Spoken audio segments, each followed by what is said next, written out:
She grabbed her coat and said, "I think we need a break," without looking back at me. The front door clicked shut behind her, and for a second, the silence in the apartment felt louder than any argument we had ever had.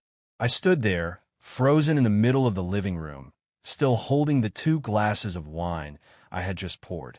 I didn't follow her. I didn't call out her name. I just stood there, trying to understand how everything had collapsed so suddenly. Her name was Madison Clark, and for 2 years, she had been the most certain thing in my life. We had routines that felt permanent. Friday dinners, Sunday morning coffee on the balcony, late-night conversations about the future that sounded so real it felt like we had already lived it. And now she had just walked out like it all meant nothing. I placed the glasses on the table slowly, careful not to let them clink too loudly, as if noise might somehow make this more real. My chest felt tight, but my mind stayed strangely calm. I walked to the door and opened it, expecting to see her still there, maybe waiting, maybe hoping I would stop her. But the hallway was empty. The elevator at the end of the corridor was already descending. I closed the door again. Something felt off. Madison wasn't impulsive like that. She didn't leave mid-sentence. She didn't walk out without a conversation.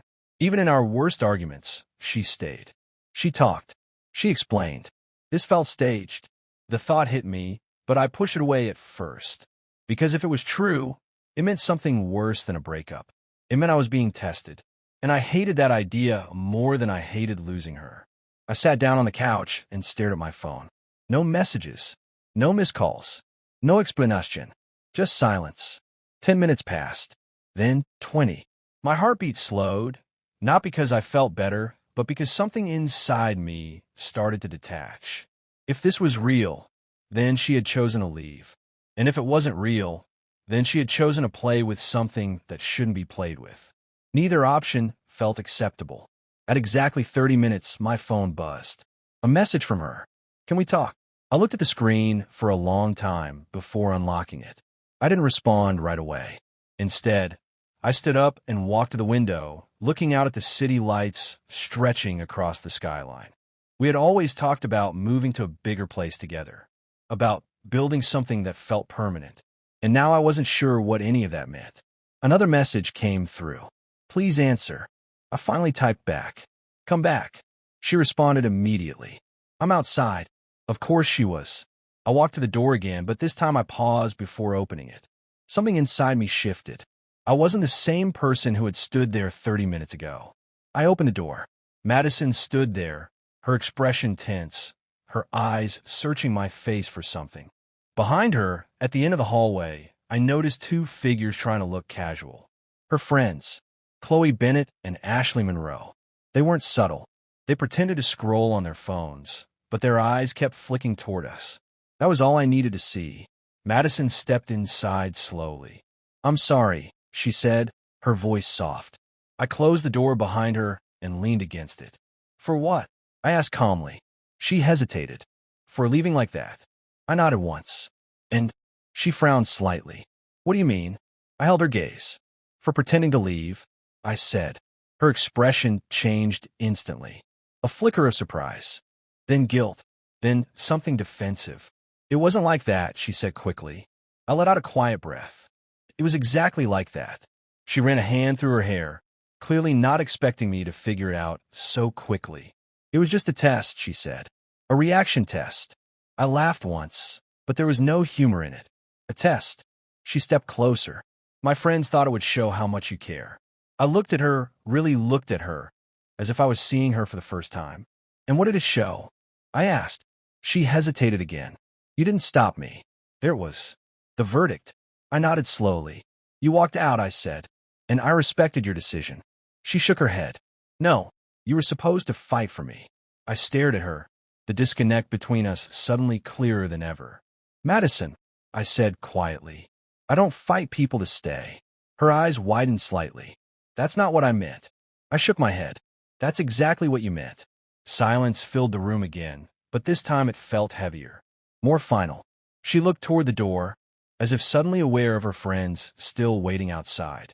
"This was supposed to prove something," she said, almost to herself. "It did," I replied. She looked back at me. "What?" That you don't trust me, I said. Her lips parted, but no words came out. And that you're willing to manipulate a real situation to get reassurance instead of just asking for it. Her expression tightened. It wasn't manipulation. It was, I said calmly, you created a fake breakup to measure my reaction. I stepped away from the door and walked toward the living room. You turned something real into a performance. She followed me. You're overreacting. I stopped and turned to face her. No, I said quietly. I'm reacting exactly the way I should. She crossed her arms, defensive now. So you don't care that I left? I looked at her for a long moment before answering. I care that you thought this was necessary. That hit her harder than anything else I'd said. I could see it in the way her shoulders dropped slightly. It was just supposed to be harmless, she said softly. Harmless doesn't leave people standing alone in their living room, wondering if everything they built just disappeared. Her eyes filled with something I couldn't quite name. Regret, maybe, or realization. I walked past her and picked up my phone from the table. I think you should go, I said. Her head snapped up. What? I met her gaze one last time, not as part of a test. For real. The words hung in the air between us, heavier than anything else that had been said tonight. She stared at me, waiting for me to take it back, to soften it, to turn it into something less final. But I didn't, because something had shifted, and I couldn't ignore it anymore. I didn't fail your test, I continued quietly. You failed something much bigger. Her breathing became uneven. You're serious? I nodded once. I am. For a moment, she looked like she might argue, like she might try to convince me this wasn't worth ending everything over. But then she glanced at the door, at the hallway, at the reality of what she had done, and something inside her seemed to understand. She picked up her coat slowly. I didn't think it would go this far, she said. That's the problem, I replied. You didn't think. She walked to the door, her movements slower now, heavier. When she reached it, she paused.